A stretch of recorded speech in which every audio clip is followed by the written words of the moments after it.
안녕하세요. 오늘도 하나님의 귀한 말씀을 함께 나누게 하신 우리 하나님께 영광과 찬송과 존귀를 돌립니다. 또 오늘 함께 나누는 말씀이 하나님의 음성으로 또 성령의 기별로 우리 모두에게 들려지게 되기를 주님의 이름으로 간절히 기도합니다. 오늘은 누가복음에 있는 말씀을 살피려고 합니다. 오늘 말씀의 제목은 주님의 부활, 주님의 부활입니다. 본문의 말씀으로 누가복음 24장 15절의 말씀을 선택했습니다. 신약성경 140페이지 누가복음 24장 15절 말씀입니다. 저희가 서로 이야기하며 문의할 때에 예수께서 가까이 이르러 저희와 동행하시나. 예수님께서 엠마오로 가는 두 제자들을 부활하시고 처음으로 만나시는 한 장면의 기록입니다. 예수님께서 십자가에 달려 돌아가신 후에 모든 제자들과 또 주님을 따르는 무리들의 실망감, 낙담은 표현할 수 없을 정도였습니다. 제자들은 혼란스러웠고 이제는 뭘 어떻게 해야 할지 갈피조차 잡을 수가 없었습니다. 그동안 바라보며 따라갔던 영적 지주가 사라지고 모든 것이 물거품이 된 듯한 그런 상황 때문에 제자들은 넋이 나갔습니다. 그 제자들 중에 글로바라 하는 제자와 또 한 제자는 이제 바라볼 깃발이 없어졌으니 고향으로 집으로 갈 수밖에 없지 않겠느냐는 그런 생각으로 엠마오라는 촌을 향하여 발길을 돌렸습니다. 그런데 그렇게 낙향하는 두 제자에게 예수님께서 나타나셨습니다. 예수 그리스도의 죽으심 그리고 부활 후에 예수님께서 처음으로 출현을 하신 것입니다. 사복음서 중에 예수 그리스도의 부활 후 첫 출현을 자세하게 기록한 서신은 누가복음뿐입니다.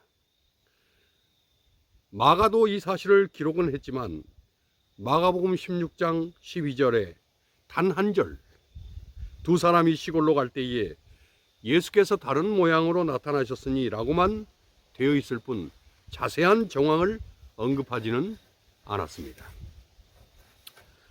그래서 저는 사복음서 중 유일하게 이 엠마오 도상의 예수 그리스도를 자세하게 기록한 이 누가복음의 오늘 본문을 주제절로 선택을 했습니다. 여기 엠마오로 내려가는 두 사람이 있었습니다. 두 제자 중 한 사람의 이름이 글로바라고 누가복음 24장 18절은 정확하게 언급을 합니다. 이 이름 외에는 이들에 대해서 구체적인 어떤 언급은 전혀 없습니다. 단지 짐작하는 것은 이들이 비록 12제자 중에 포함되지는 않았지만 끝까지 예수 그리스도를 따랐던 핵심 인물 중에 두 사람이었을 것이라고 추정을 합니다. 이 두 제자는 어느 날 예수 그리스도의 권능과 영적인 권세에 이끌려서 주님을 따랐고 십자가에 못 박히신 그 장소까지도 함께 했었습니다. 그런데 정말 주님께서 십자가에 달리시고 돌아가신 것입니다. 사실 모든 제자들이 설마 했습니다. 하지만 주님께서 한마디 저항도 없이 순순히 십자가를 감당하신 것입니다. 이것은 충격이었고 제자들에게 절망이었고 끝이었습니다. 여기 이 두 제자도 모든 것을 잃어버렸고 모든 것이 사라졌다고 생각을 했습니다. 그러니 모든 것을 포기할 수밖에 없었고 자신들이 목격한 예수 그리스도의 십자가의 죽으심을 생각하면서 슬픔과 절망으로 발걸음을 옮기고 있었습니다. 여기 엠마오로 내려가는 두 제자의 기록이 시작되면서 그날에 라고 그 귀절이 시작을 합니다. 그날은 예수 그리스도께서 부활하신 날이었고, 그리고 오후였습니다. 두 제자는 예루살렘에서 서쪽으로 약 25리 떨어진 엠마오라고 하는 초원을 향해서 가고 있었습니다. 발걸음은 힘이 없었고 슬픈 얼굴로 길을 걷고 있었다고 했습니다. 여전히 이들의 기억 속에는 십자가에 말없이 달리셨던 예수님의 모습이 떠올랐고, 그 모습이 아직도 가슴을 짓누르고 있었습니다. 길을 나서기 전 예수님의 무덤을 찾아갔던 몇 여인들을 통해서 예수 그리스도의 시신이 없어졌다는 소식이 들려왔지만 위로가 되지를 못했습니다. 시신이 없어지자 곧이어서 로마 군병들이 그 시신을 어디론가 끌고 가서 아예 없어버렸다는 소문이 돌았기 때문입니다. 두 제자들은 평소에 예수님께서 말씀하셨던 부활의 예언을 잊어버렸습니다. 그리고는 길을 가면서 왜 예수님은 피하실 수도 있으신데 굳이 예루살렘으로 가셔서 붙잡히신 것일까? 예수님께서 그동안 보여주시고 행하신 이적과 권능으로라면 얼마든지 십자가의 길을 저항할 수 있으셨을 텐데 도대체 왜 말없이 묵묵히 그 고난을 자초하신 것일까?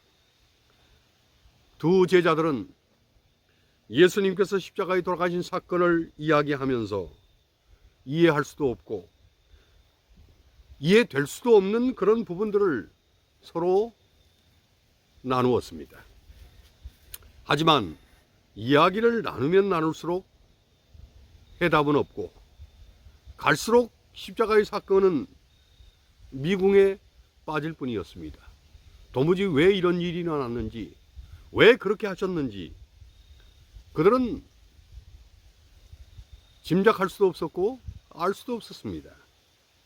그때에 갑자기 한 행인이 그들 곁에 이르러서 저들과 동행하기 시작을 했습니다. 그러면서 그 행인이 질문을 했습니다.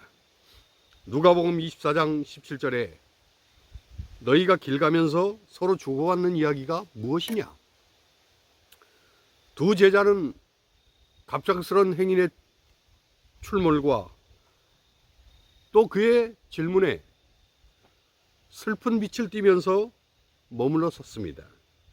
그리고는 글로바라고 하는 한 제자가 책망하듯이 당신이 예루살렘에 우거하면서 큰 근일에 된 일을 알지 못하느냐고 했습니다. 예루살렘만 아니라 어쩌면 온 이스라엘을 들썩거리게 했던 당대의 최고의 뉴스거리라면 단연 십자가 사건이었습니다. 그런데 이 행인이 깊은 촌구석도 아니고 예루살렘에서 온 것 같은데 홀로 그 사건을 모른다는 것은 이해할 수가 없는 일이었습니다. 더구나 온 이스라엘이 6월절이면 예루살렘으로 올라오는데 예수님께서 6월절에 성전을 정결케 하시고 6월절 어린 양으로 십자가에 달리시고 십자가에 돌아가시던 그 시각에 성소의 휘장이 찢어지고 온 하늘이 캄캄해지기까지 했는데 6월절에 예루살렘에 올라갔다가 다시 내려가는 듯이 보이는 이 행인이 십자가 사건을 모른다니 이해할 수가 없었습니다. 그것도 모르느냐고 그렇게 흥분된 글로바의 반응에도 아랑곳 없이 이 행인은 전혀 모른다는 표정으로 다시 무슨 일인데 그러느냐고 누가복음 24장 19절에 재차 물었다고 했습니다. 예수님께서 이렇게 질문하시는 것은 정말 몰라서가 아니었습니다. 두 제자가 생각하지 못하고 있는 것을 알려주시고 십자가 사건의 진위를 깨닫게 해주고자 하심이었습니다. 글로바는 일단 이 행인이 모른다 하니 그동안 되어진 일을 설명을 했습니다. 글로바는 그 행인, 그 예수님을 말과 일에 능한 선지자라고 했습니다. 하지만 그 선지자 예수를 대사장과 관원들이 사형 판결에 넘겨주고 결국 십자가에 못 박았다고 했습니다. 우리는 이 사람이 이스라엘을 구속할 자라고 바랐다고 했습니다. 두 제자는 예수님을 이 사람이라고 말을 합니다. 이스라엘을 구속할 메시아인 줄 알았는데 죽어버렸으니 뭔가 자신들이 잘못 알고 있었던 게 아닌가라는 생각으로 예수님을 이 사람이라고 표현을 한 것입니다.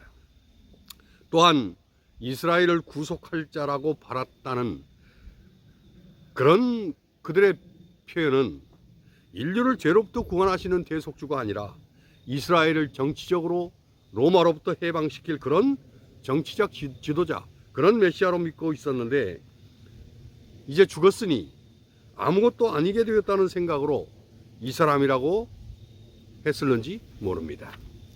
아무튼 이 사람이 죽고 사흘이 지났다고 했습니다.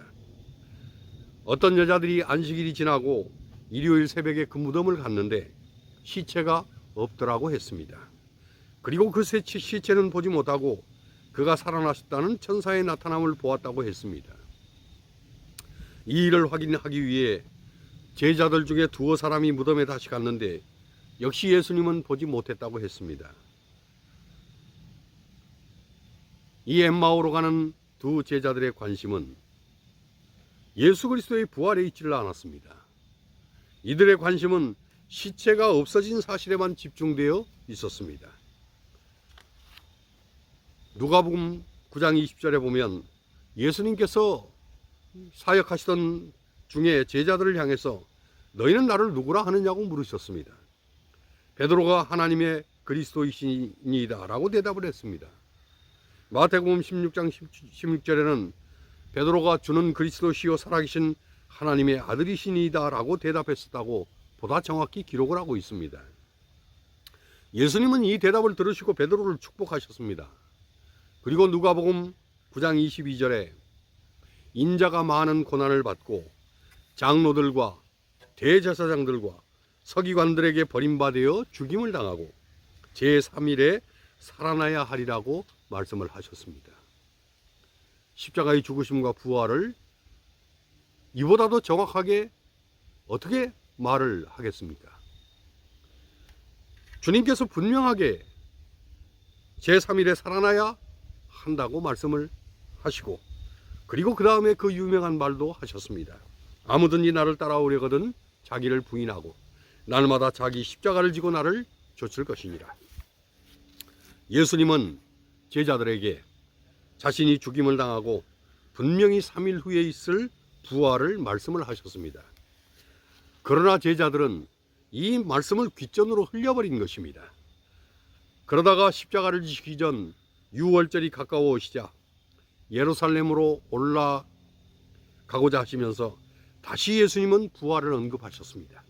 누가복음 18장 31절로 34절에 보면 예수께서 12제자를 데리시고 이르시되 보라 우리가 예루살렘으로 올라가노니 선지자들로 기록된 모든 것이 인자에게 응하리라.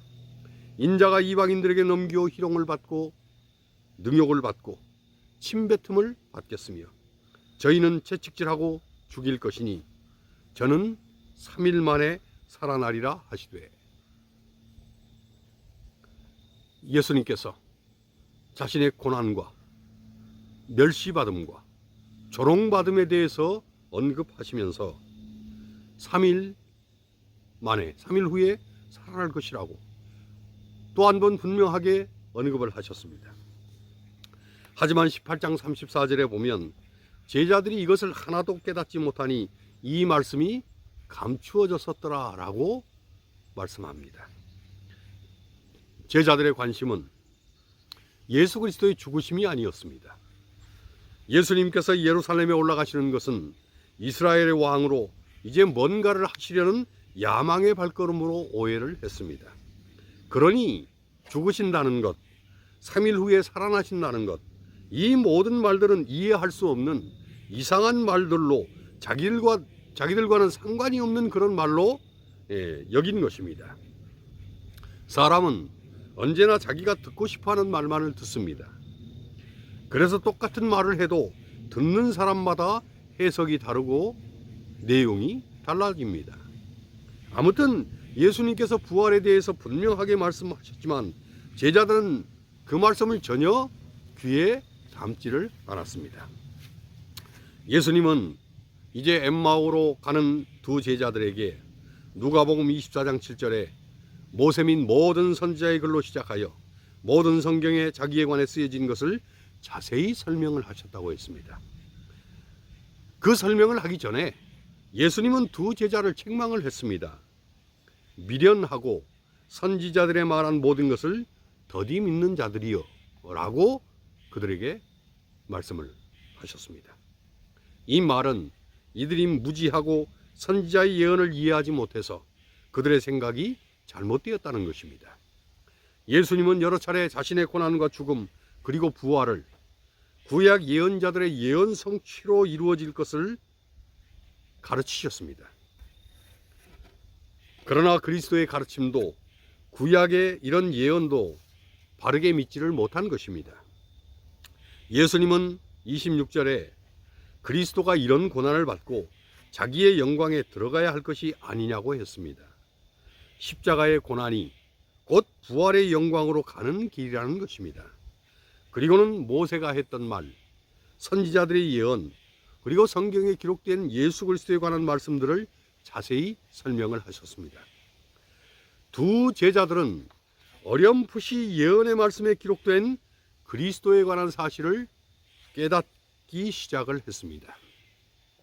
두 제자는 좀 더 자세하게 그리고 다시 한번 이 행인의 가르침을 듣고 싶었습니다.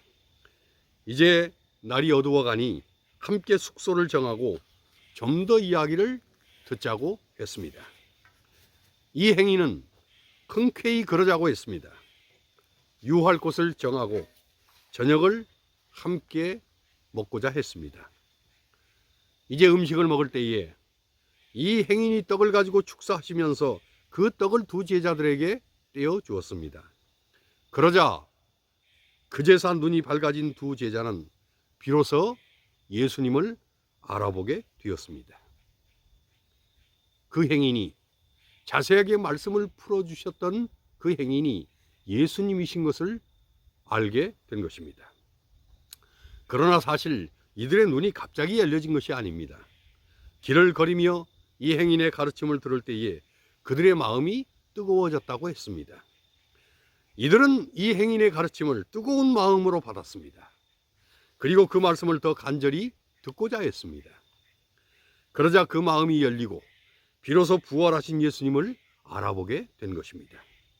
여기 31절에 저희의 눈이 밝아져 라고 하는 단어는 수동형으로 쓰여 있습니다. 이 말은 스스로 눈을 뜬 것이 아니라 눈이 뜨여졌다는 것입니다. 눈이 밝아진 요인이 자신들에게 있었던 것이 아니고 주님께서 이들의 눈을 열어주신 것입니다. 식사 전까지만 해도 예수님은 이 엠마오로 가는 두 제자들에게 그저 행인일 뿐이었습니다. 그러다가 말씀을 가르칠 때는 훌륭한 선생으로 여겼습니다. 그러나 이제 떡을 떼고 예수님의 몸을 진정으로 나눌 때에 비로소 주님을 만나게 된 것입니다. 하지만 예수님을 주님으로 알게 되었을 때에 이미 예수님은 저들에게 보이지 않게 되었습니다. 하지만 이들은 부활하신 예수님을 직접 만나고 체험하게 되었습니다. 부활하신 주님은 이제 시공을 초월하시는 영광스러운 존재가 되셨습니다. 그들에게 부활하신 자신을 보이시고 즉시 그곳에서 모습을 감추셨습니다. 두 제자는 서로를 바라보면서 길에서 우리에게 말씀하시고 우리에게 성경을 풀어주실 때에 우리의 마음이 뜨거워졌다고 했습니다. 이것은 예수님께서 우리에게 직접 가르쳐 주셨기 때문이라고 했습니다. 말씀을 통해 주님을 만나고 주님께서 내 속에 임재하시는 영적 체험을 할 때에 눈이 열리고 확신이 생기고 뜨거워지는 것입니다. 엠마오로 가는 두 제자들이 절망했던 이유는 단순했습니다. 이들에게 주님의 동행에 대한 확신이 없었다는 것입니다. 이 두 제자는 예수님의 12 제자에 속하지는 않았던 자들입니다. 특별한 능력이나 기사를 행했다는 기록도 없습니다. 오히려 영적으로 무지하고 예수님을 올바로 이해하지 못하던 자들이었습니다. 하지만 예수님은 부활하신 후에 처음으로 이들에게 나타나셨습니다. 그리고 자상하게 말씀을 풀어주시고 십자가와 부활을 구체적으로 가르쳐 주셨습니다. 예수님의 가르치심으로 이들의 마음은 뜨거워졌고 첫사랑을 회복하게 되었습니다. 예수님께서 자신을 따르던 가깝던 12 제자들이 아닌 이 이름 없는 제자들을 잊지 않고 찾아가신 예수님의 그 섬세하신 사랑과 그들을 아끼는 그런 예수님의 마음을 통해서 우리는 예수님이 정말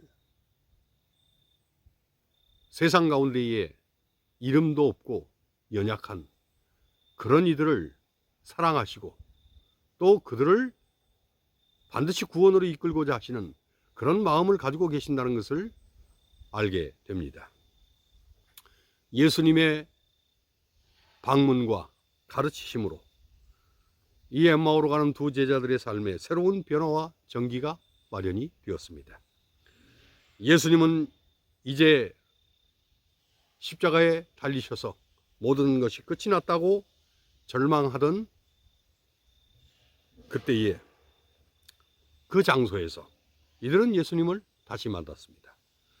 누가복음 24장 33절은 이들이 곧 그시로 일어나 예루살렘으로 돌아가니 라고 기록을 합니다. 두 제자는 부활하신 주님을 만났다는 사실을 깨달은 순간 이미 날이 어두워졌음에도 자리를 박차고 일어나 예루살렘으로 달려갔습니다. 절망의 현장으로 십자가의 그 골고다가 있던 그곳, 그리고 예수님의 무덤이 있던 실패의 자리, 그 예루살렘으로 되돌아간 것입니다. 예루살렘에 도착했을 때에 11사도와 몇 무리들이 여전히 함께 모여 있었습니다. 그리고는 주께서 살아나시고 시몬에게도 나타나셨다고 했습니다. 엠마오로 가던 두 제자는 그 자리에서 길에서 된 일과 예수께서 떡을 떼심을 증거를 했습니다. 그러자 그 순간에 다시 부활하신 예수님이 그 자리에 오셨습니다. 그리고 의심하는 도마에게 만져보라고 하시고 제자들과 함께 식사를 나누셨습니다. 이제 제자들은 십자가로 인해서 실망한 자들이 아니라 한 차원 높은 부활을 가슴에 담은 증인이 되어졌습니다.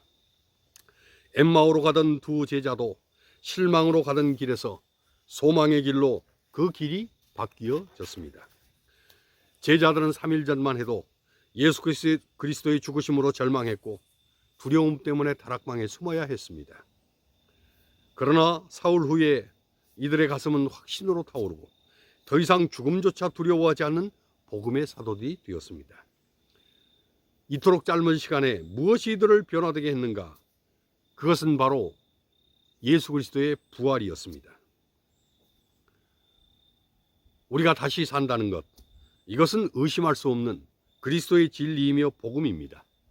주님은 자신의 부활을 통해서 이것은 사실이며 직접 체험하게 될 놀라운 경험일 것임을 확인시켜 주셨습니다.